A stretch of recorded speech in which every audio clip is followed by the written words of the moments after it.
नमस्कार दोस्तों, मेरा नाम है गगन और स्वागत है आपका आज के इस वीडियो में, जहाँ पे मेरे पास में Hyundai Venue है। फिर से मैंने एक प्रॉपर वॉक अराउंड वीडियो जो है कर दिया था। अगर आपने नहीं देखा तो आप देख सकते हो, वहाँ हर चीज़ को हाथ लगा के मैंने बता दिया था। आज की इस वीडियो में मैं 3 अच्छी बातें बताऊंगा जो आपको गाड़ी लेने के हिसाब से बढ़िया लगेगी। 3 ऐसी बातें बताऊंगा जिसकी वजह से आपको दूसरे ऑप्शन शायद जो है ज़्यादा बेटर पसंद आएंगे। और साथ ही में इस गाड़ी का पेट्रोल और डीजल जो है वो चला के बात करूंगा कि चलाने वालाने में कैसा लग रहा है, बिकॉज वो पिछली वीडियो में चला के मैं जो है आपको नहीं बता पाया था। चलो, सबसे पहली चीज़ जो कि थोड़ी सी पॉजिटिव है इस गाड़ी के बारे में, या एक्चुअली काफ़ी पॉजिटिव है, वो ये है कि रिलायबल गाड़ी है, ईजी टू मेंटेन है and good looking as well. और ये तीनों चीज़ें जो है रीसेल में भी थोड़ी सी बेटर बनाती है। ठीक है, आप गुड लुकिंग वाले पार्ट पे आर्ग्यू कर सकते हो, बिकॉज इसके सारे कलर उतने बढ़िया नहीं लगे, सारे कलर्स में इतनी बढ़िया नहीं लग रही है। जैसे वाइट और उन सब कलर्स में थोड़े से आपको फ्रंट या साइड में कुछ एंगल्स बढ़िया लग सकते हैं, बट डार्क कलर्स में मोस्टली मुझे गाड़ी ठीक लग रही है। बट अपार्ट फ्रॉम दैट आप आर्ग्यू नहीं कर सकते हो कि गाड़ी रिलायबल नहीं है। कोई भी ट्रांसमिशन ऑप्शन उठा के देख लो, 1.2, 1 लीटर या 1.5, तीनों रिलायबल रहे हैं। रीसेल जो है वो भी तीनों की बढ़िया रही है। तो लार्जली गाड़ी जो है अच्छी रही है रिलायबिलिटी, रीसेल और मेंटेनेंस के मामले में। दूसरी बढ़िया चीज़ है स्पेस। गाड़ी का स्पेस पहले ठीक था, अब थोड़ा और बेटर हुआ है, बट ओवरऑल आप किसी भी सीट पे बैठ जाओ बढ़िया है। 4 लोगों के लिए, 5वां बंदा जो बीच में बैठेगा उसके लिए थोड़े इंप्रूवमेंट जरूर किए गए। नीचे जो फुटवेल एरिया है उसको थोड़ा सा और दबाया गया है और वो थोड़ा और बेहतर फील करेगा, बट अभी भी इतना ज़्यादा शोल्डर रूम नहीं बढ़ाया या इतना ज़्यादा स्पेस नहीं बढ़ाया कि स्पेस वगैरह से रिलेटेड एकदम मज़ा ही आ जाए 5 लोगों को बैठने में।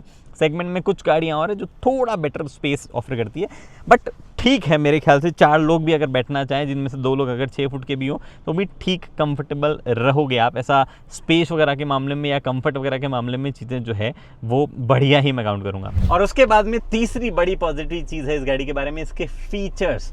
हर एक फीचर जो दिया गया गाड़ी में बिना नॉनसेंस के, बिना कोई सरप्राइज के सही तरीके से काम करता है। ऐसा नहीं है कि गाड़ी में हर वो फीचर है जो आज इस सेगमेंट की गाड़ियों में देखने को मिलता है। कई और गाड़ियां जिनमें कई और फीचर्स है जो कि नहीं मिलते हैं। जैसे कुछ गाड़ियों में रियर वेंट्स मिलते हैं, आपको मूव करने का ऑप्शन मिलता है। कुछ में एंड्रॉइड ऑटो एपल कारप्ले जो है, एटलीस्ट एंड्रॉइड ऑटो तो यहाँ पे मिरर हो जाता है ड्राइवर साइड में, और पैनोरामिक सनरूफ वगैरह भी आती है। कई और चीज़ें आती है छोटी मोटी जो प्रॉब्ली यहाँ पे आपको नहीं मिलती, बट एक भी फीचर ऐसा नहीं है जो आपको मेजर मिसिंग लगेगा। और जो दिया गया है फीचर उसमें से भी एक भी चीज़ ऐसी नहीं है जो आपको लगेगा ये सही से काम नहीं करती है। इस फीचर के होने या न होने से मुझे कोई फ़र्क नहीं पड़ता है, ऐसा कोई भी फीचर नहीं है। वो चीज़ जो है फीचर्स की रिलायबिलिटी कह लो या ओवरऑल फीचर्स या इलेक्ट्रॉनिक जिस तरीके से काम करते हैं, वो भी एक बड़ा पॉजिटिव है। And this is true even if car is old. मतलब अब तक जो भी वेन्यू या Hyundai कोई भी प्रोडक्ट है उसमें ये फीचर्स वगैरह जो है 4-5 साल बाद भी उतने ही फ्रेश फील होते हैं। कोई भी उनमें जो है डिग्रेडेशन या डिटेरिएशन फील नहीं होता है।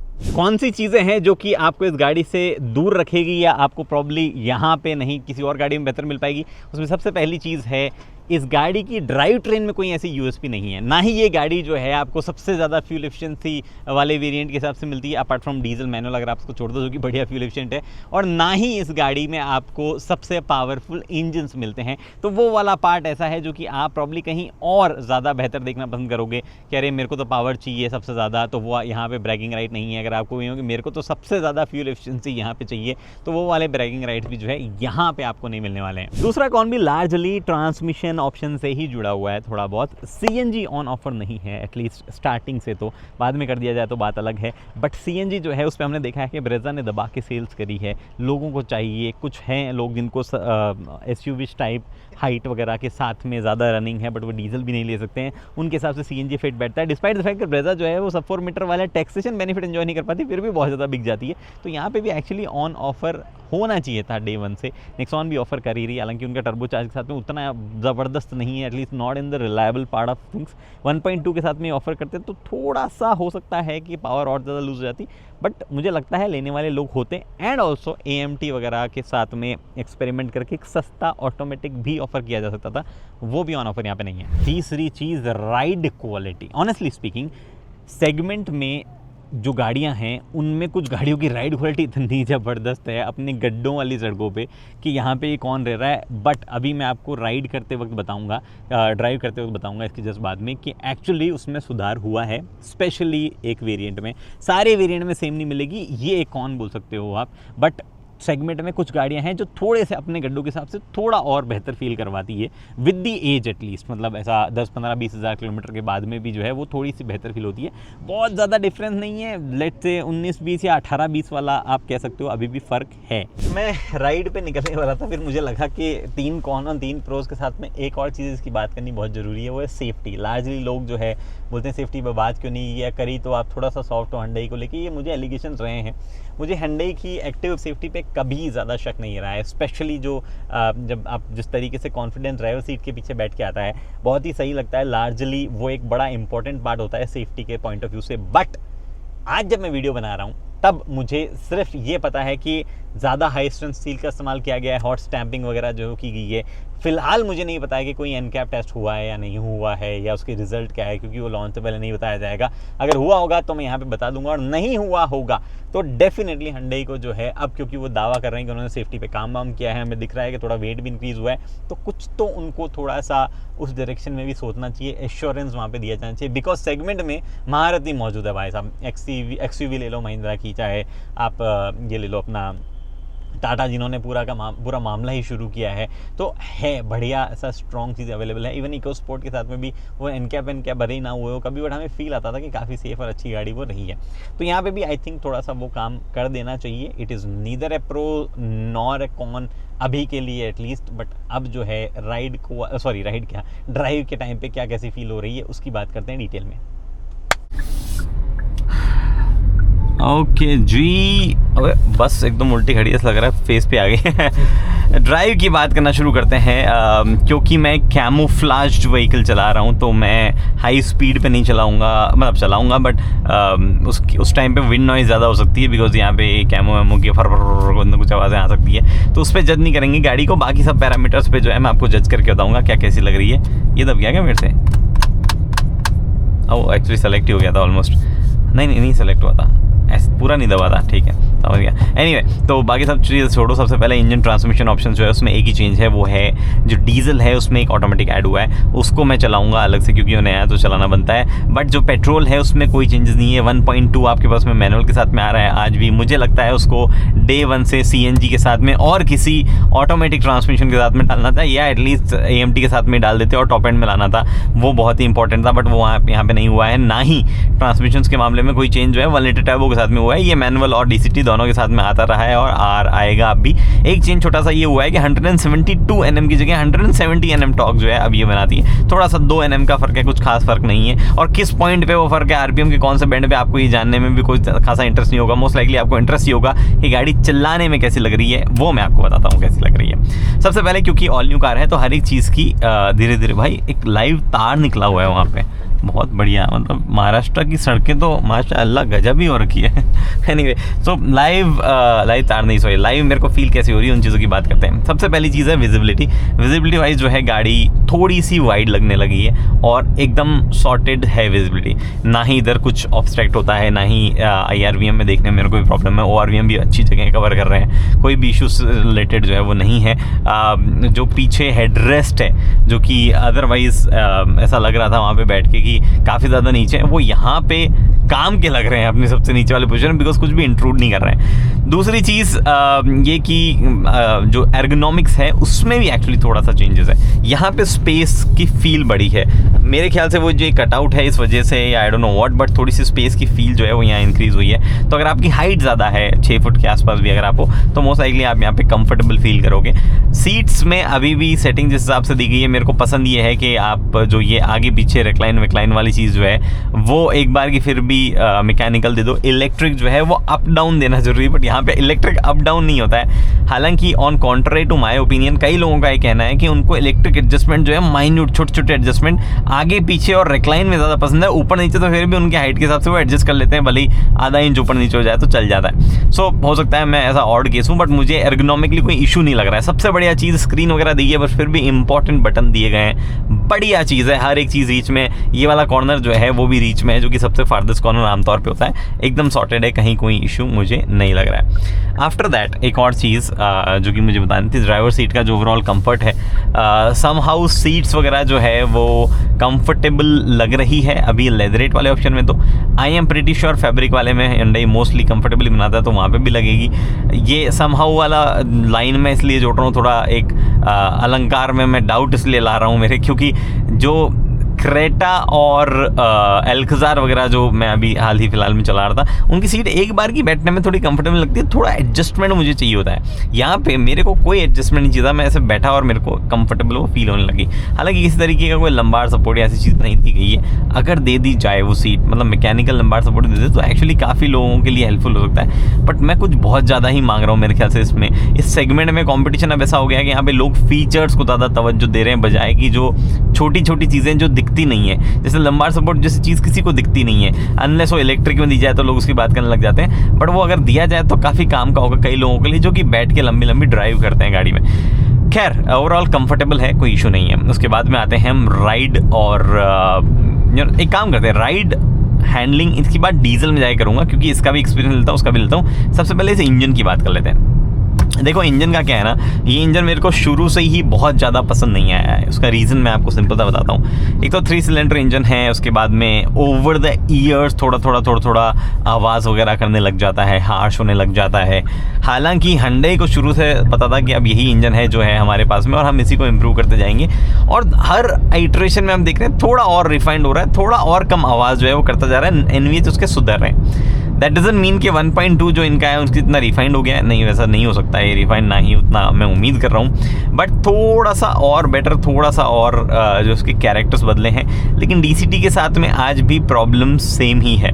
सेम ही है का मतलब क्या प्रॉब्लम्स है, मैं एक्चुअली ये यूटर्न मारता हूँ उसके बाद आपको बताता हूँ क्या प्रॉब्लम है। सबसे पहली प्रॉब्लम जो है इसकी वो थी कि ये अगर आप सिटी में चला रहे हो और हल्का फुल्का भी स्पिरिटेड ड्राइव, मतलब थोड़ा भी फास्ट आप चलाना चाहते हो, तो जो तेल पीता है ये इंजन, जो माइलेज बुरा मिलता है आपको, वो चीज़ जो है आज भी बरकरार है। मतलब अगर आप स्पिरिटेड तरीके से फास्ट और वैसे चलाओगे तो आप शहर में 8-9 से ज़्यादा माइलेज नहीं निकाल पाओगे।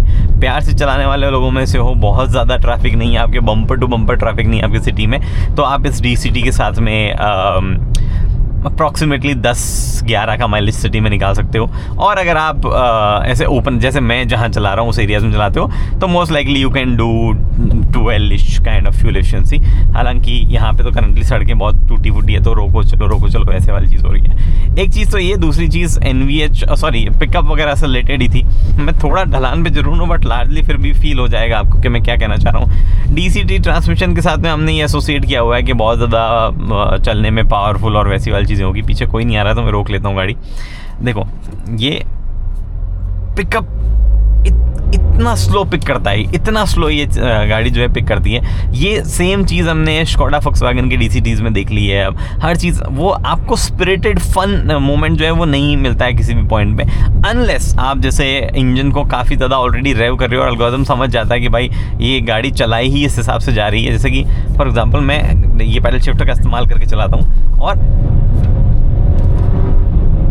फास्ट गियर चेंजेस वगैरह फास्ट, कोई इशू नहीं है। मेरे को डाउन शिफ्ट करना है तो यहाँ पे डाउन शिफ्ट भी फास्ट है, ये थर्ड से सेकंड में आना है, हर चीज़ फास्ट हो रही है। It's just the pickup thing. और बाकी सारे टाइम पे जो है थोड़ा सा जो NVH जिस तरीके का है, हालांकि वो इम्प्रूव हुआ है NVH, अच्छी बात है, बट मुझे ओवरऑल ये लगता है कि ये इंजन उतना स्ट्रॉन्ग इंजन नहीं है Hyundai के लाइनअप में। और उनको 1.2 जो है, जो कि अदरवाइज पावरफुल नहीं है, उसमें बैठ के 3 लोग अगर आप गाड़ी हाईवे पे चला रहे तो आपको बहुत बार ओवरटेकिंग वगैरह के लिए जो है गियर चेंजेस वगैरह करना पड़ते हैं। इसलिए मुझे लग रहा था वो टॉप एंड में देना चाहिए था विद ऑटोमेटिक ट्रांसमिशन या AMT ट्रांसमिशन, CVT या AMT किसी के साथ में, वो एक अच्छा कॉम्बिनेशन होता है। हालांकि Hyundai ने वैसा नहीं किया है और उसके अलग अलग रीजंस है। इसकी फ्यूल एफिशिएंसी बेटर है उससे, अगर आप प्यार से चलाओगे तो एमिशन नॉर्म्स वगैरह बेटर है, तो Hyundai ऑफर कर भी नहीं सकती है। तो अलग अलग चीज़ें हैं। अगर आपको थोड़ा बेटर पावर चाहिए तो आप जो है बिल्कुल ले सकते हो। एक्चुअली ये रिफाइंड हो गया है इंजन पहले के मुकाबले थोड़ा, तो अगर आपको थोड़ा बेटर पावर वगैरह चाहिए तो आप ये इंजन ले सकते हो। और अगर आप फ्रीक्वेंटली हाईवेज वगैरह पे जाते हो तो डेफिनेटली आप ये इंजन ले सकते हो। लेकिन अगर आप कम चलाते हो गाड़ी, सिटी में मोस्टली चलाते हो और ज़्यादा रनिंग नहीं है, तो आप 1.2 मैनुअल ले सकते हो या फिर इसका मैनुअल भी ले सकते हो। मेरा ये रिकमेंडेशन रहेगा। अब आते हैं इम्पॉर्टेंट चीज़ पे, जो कि है जो E20 के साथ में इश्यूज़ थे। देखो E20 के साथ में ऑब्वियसली अब तो ये तो कंप्लाइंट हो गया है। मैं बात कर रहा हूँ जब मैंने 2020 में गाड़ी चलाई थी, जब वो E20 कंप्लाइंट वगैरह भी नहीं हुआ करते थे, तो मैंने कई बार बोला है इस गाड़ी के साथ में कि इसके फ्यूल इंजेक्टर्स में इश्यूज़ आते हैं। आई एम नॉट 100% श्योर कि लार्जली वो एथेनॉल का ही इशू था या क्या था, बट जो भी ये आफ्टर 2023-2024 इंजन से फ्यूल एफिशिएंसी ड्रॉप वगैरह चीज़ें ज़रूर हल्की फुल्की हुई है, बट जो इंजन बंद हो रहा है या ऐसी कुछ चीज़ हो रही है वो प्रॉब्लम नहीं है। Still this will be little less reliable then 1.2 4 cylinder NA engine, ये मैं आपको पहले ही बता देता हूँ। अगेन द रीज़न कि अगर आप कम चलाते हो तो आपको जो है वो वाले इंजन के साथ में ही जाना आता है। All the more reasons I am giving for that. अब मैं काम करता हूँ, डीजल पे चलता हूँ, उसमें ज़्यादा बातें करते हैं। इन ए नटशेल अगर आपको जानना हो सिर्फ एक ही लाइन में, तो this is not a bad engine. अगर आपकी रनिंग उस हिसाब से है, अगर आप पावर थोड़ी चाह रहे हैं और आपकी रनिंग ठीक ठाक है, तो आप ये ले लो, प्यार से चलाओगे, ठीक ठाक फ्यूल एफिशिएंसी दे देगा, पावर भी मिल जाएगी, आपका सारा काम हो जाएगा। DCT तभी लेना है, स्पेशली हाईवे वगैरह वैसे जगहों पे, और सिटी में भी अगर आपको लेना है तो do not expect great fuel efficiency. Okay, diesel के साथ में बात करते हैं कि क्या चीज़ें कैसी है। सबसे पहली चीज़ जो डीजल के साथ में आपको जाननी चाहिए वो ये कि ये डीजल में स्टार्ट स्टॉप वाला बटन नहीं आता है। तो ये आपको, मतलब ऑटोमेटिक में बोल रहा हूँ, स्टार्ट स्टॉप वाला बटन नहीं आता है। कई लोग होते हैं मेरी जैसे जो कि हेट करते हैं ऑलमोस्ट स्टार्ट स्टॉप वाले सिस्टम को, कि यार ये स्टार्ट स्टॉप वाला सिस्टम जो है वो हर बार हमें बंद करना पड़ता है वगैरह वगैरह, तो यहाँ पर आपको दिया ही नहीं जाता है। तो खुशी मनाओ। मैं जानबूझ के इस रोड पर आऊँ बिकॉज मेरे को आपको एक चीज़ बतानी है इस गाड़ी के बारे में, जहाँ मैं पहले पेट्रोल वाले में राइड और हैंडलिंग की बात नहीं की थी मैंने कहा इसमें ही करेंगे। यहाँ आते ही मेरे को एक सरप्राइज़ मिला, वो ये कि देखो जो पुरानी वेन्यू है उसके मुकाबले इसकी हैंडलिंग राइड जो है वो थोड़ी बेटर हुई है, कंफर्टेबल हुई है, थोड़ी सी गड्ढों वगैरह पे जब जाती है तो कम आवाज़ करती है और थोड़ा सॉफ्ट भी है। अभी भी स्टिफ साइड पे ही है, अभी भी जो है अब जब छोटे रंबल टाइप जगहों से ले जाओगे तो सस्पेंशन में वो भड़बड़ाहट आती है। व्हाट अ कूल वर्ड, भड़बड़ाहट। मेरे को लगता नहीं किसी डिक्शनरी में कभी लिखा हुआ होगा, बट मैंने अपना ही ईजाद कर लिया है। बट वो आप समझ गए होंगे बेसिकली आइडिया कि मैं क्या कहना चाह रहा हूँ। लेकिन डीजल में और ज़्यादा बेहतर हुई है वो चीज़, यानी कि डीजल ऑटोमेटिक जो मैं चला रहा हूँ उसमें और अच्छी राइड लग रही है मुझे, जो कि इंटरेस्टिंग चीज़ रही। मुझे नहीं लगता कि मतलब ऑब्वियसली सस्पेंशन वगैरह का ट्यून वगैरह अलग होता है, बट ये सेम चीज़ पेट्रोल में भी मिलनी चाहिए थी मुझे लगता है। तो यहाँ पे थोड़ी सी और बेटर जो है राइड क्वालिटी आपको मिल रही है। हैंडलिंग वगैरह जो है दोनों गाड़ियों में सेम है, पिछले वेन्यू जैसी ही है लार्जली। पिछले वेन्यू में भी ऐसा बहुत ज़्यादा प्रॉब्लम नहीं थी, ना ही वो बहुत ज़्यादा ऐसा कोई कॉन्फिडेंस वगैरह लूज होता था उसमें, ऐसी सिचुएशन नहीं थी। सेम चीज़ यहाँ पे, बस स्टीयरिंग की जो फील है पकड़ने वगैरह की उसकी वजह से थोड़ा और बेटर चीज़ें लगने लगी है। That is the only case. और ऑब्वियसली अब मोड्स वगैरह जो है आपको इको स्पोर्ट नॉर्मल जिस पे आप चलाओगे तो उस हिसाब से थोड़ा सा स्टीयरिंग का वजन वगैरह में भी चेंजेस आ जाते हैं, तो वो भी एक चीज़ है। मैं जानबूझकर गड्ढे वाले एरिया में लेके आया बिकॉज मेरे को इनिशियली जब पहले गड्ढे में गई मुझे लगा कि ये थोड़ी सी बेहतर कैसे चल रही है पेट्रोल के मुकाबले, कोई तो पत्थर टच हुआ नीचे। भैया चाकन में कई जगहों पे ना ऐसे सरिये लाइव वायर ये निकल रखे हैं यार रोड में से। लाइव मतलब it might not be live but it's a wire जो कि टूट वगैरह रखा है। ये सबसे ज़्यादा लग्जरी ऑटोमोबाइल्स यहाँ बनती है, असेंबल होती है। काफ़ी सारे प्लांट्स, अब तो हुंडई का भी आ गया है, बाकी कंपनियों का पहले था ही। ऐसी सिचुएशन में तो नहीं रखना चाहिए इस जगह को, मेरे ख्याल से थोड़े और सुधार की इसको ज़रूरत है। बट एनीवे गड्ढों में थोड़ी सी बेहतर हुई है, बाकी विजिबिलिटी एर्गोनॉमिक्स वगैरह वाले में डीजल में पेट्रोल में कोई फ़र्क नहीं होता है, तो वो फ़र्क यहाँ पे है नहीं, तो उसमें भी कोई ऐसी चीज़ नहीं है जिसकी बात अलग से की जाए। And on top of everything अब जो नई चीज़ आई है उसकी बात करना हमारे लिए ज़्यादा इंपॉर्टेंट है, जो कि है डीजल ऑटोमेटिक। यहाँ पे ट्रैफिक है तो मैं इधर लगा लेता हूँ। डीजल ऑटोमेटिक जो है वो नई चीज़ है और उसकी मेरे को दिल से बात करनी थी। क्यों करनी थी उसका रीज़न बताता हूँ मैं, ठीक है। यहाँ क्योंकि पीछे कोई नहीं आ रहा तो let me stop here. Sport mode की जगह नॉर्मल में डाल देते हैं, शुरू करते हैं, ठीक है। ये इंजन जो है 1.5 पहले मैनुअल ट्रांसमिशन के साथ में आता था, फुल पावर में आने लग गया था अपना 116 PS 250 Nm में, और ये गजब इंजन है। बढ़िया तो एफिशिएंसी है इसकी, बढ़िया आपको ये NVH देता है, और बहुत ज़्यादा ऐसा मेंटेनेंस में भी कुछ अजीबोगरीब चीज़ नहीं है, अच्छी मेंटेनेंस है बेसिकली। क्या ही कमाल कॉम्बिनेशन है उन लोगों के लिए जिनकी रनिंग ज़बरदस्त है, बहुत ज़्यादा रनिंग जो करते हैं। ये कमाल इंजन रहा है अब तक। मैनुअल में आज भी सेम है बट ऑटोमेटिक ऐड कर दिया गया है, जो कि हमने देखा है पहले भी। सोनेट में देखा है, सीरोस में देखा है, सेल्टॉस में देखा है, क्रेटा में देखा है, ये सब में मतलब और भी कुछ गाड़ियाँ एल्काज़ार वगैरह सब में ही देखा है। इस इंजन के साथ में जब ये गियर बॉक्स 6 स्पीड 80 का आ जाता है तो ये थोड़ा सा हल्ला करना शुरू करता है, फ्यूल एफिशिएंसी ड्रॉप हो जाती है। और वो एक ऐसा पार्ट है जो कि मेरे को थोड़ा सा कचोटता है, मतलब ऐसा मन करता है यार ये इतना बढ़िया इंजन इस गियर बॉक्स साथ में हो। माइंड यू ये 6 स्पीड गियर बॉक्स जो है थोड़ा और पावरफुल इंजन होता तो गजब ही बिहेव करता, बट इस पर्टिकुलर इंजन के साथ में उतना बढ़िया नहीं बिहेव करता है। अगर आपको जेन्युइनली डीजल ऑटोमेटिक चाहिए और आपको लग रहा है कि मेरी रनिंग बहुत ज़्यादा है, डीजल ही चाहिए और ऑटोमेटिक ही चाहिए मेरे को, क्योंकि मैं चला नहीं सकता मैनुअल, या मैनुअल चलाना कंफर्टेबल नहीं है आपके लिए फॉर वॉट एवर रीज़न, तो आप जा सकते हो इसके साथ में। बस आप थोड़ा सा वो जो टिपिकल Hyundai के डीजल है, साइलेंट, एफिशिएंट, वो कैरेक्टरिस्टिक्स जो है दूर रखना। अभी उतना ज़्यादा एनवीएच नहीं कर रहा है, एक्चुअली हो सकता है इसमें थोड़ा सा कंट्रोल भी किया हुआ एनवीएच बाकी गाड़ियों के मुकाबले। जैसे कि मैं फॉर एग्जांपल रोकता हूँ,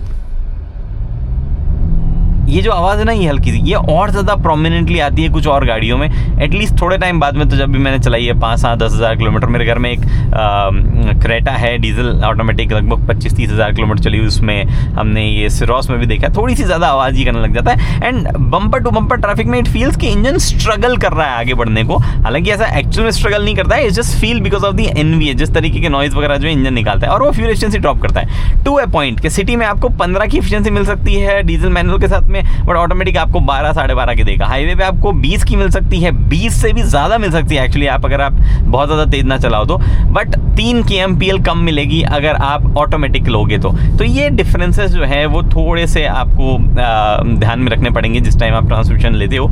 अच्छी बात ये है कि Hyundai ने ऑफर कर दिया है यहाँ पे, तो जिन लोगों को चाहिए था उनके लिए ऑप्शन है, अदरवाइज मैनुअल तो अवेलेबल है ही है। और क्या ही फैंटास्टिक कॉम्बिनेशन वो वेन्यू का बनाता है, वो डीजल मैनुअल और उसकी फ्यूल एफिशिएंसी वगैरह, Hyundai की जो ग्रेट इंटीरियर प्लास्टिक्स वगैरह, आप तो जो उनका क्लेम तो है एटलीस्ट कि उन्होंने सेफ्टी में भी इम्प्रूवमेंट किए हैं, और जो ओवरऑल उनकी सर्विस वगैरह, रिलायबिलिटी वगैरह प्रोडक्ट की रही है, that is a gem of a engine car combination. अगर आपकी रनिंग ज़्यादा है तो चलाओ, मज़े लो, और अपनी एज पे पहुँचे गाड़ी, उससे पहले गाड़ी वैसे ही जो है आपके सारे पैसे वसूल करवा देगी। तो वो कॉम्बिनेशन है अगर आपकी रनिंग अच्छी खासी है तो। ओके, तो ये राइड भी हो गई, पॉजिटिव नेगेटिव भी मैंने आपको मेरे हिसाब से बता दिए, और कई छोटी चीज़ें जो वॉक अराउंड वाले वीडियो में मैंने आपको बता दी थी, आप वहाँ देख सकते हो। मुझे लगता है कि वेन्यू काफ़ी ज़्यादा सॉर्टेड प्रोडक्ट जो है वो हो चुका है। 1-2 चीज़ें और अगर कर दी जाती तो और बेहतर होता। शायद सेल्स वगैरह के मामले में मुझे पक्का भरोसा है कि इसमें हाइब्रिड और सीएनजी जो है उनमें से एक चीज़ डेफिनेटली अगले 1-1.5-2 सालों में आएगी, क्योंकि अब प्लेटफॉर्म चेंज नहीं होगा 5-7 साल तक, तो उससे पहले मेरे ख्याल से कुछ ना कुछ तो Hyundai लेके आ जाएगी। बट अभी 1-1.5 साल जो है ऐसा कुछ भी नहीं आने वाला है।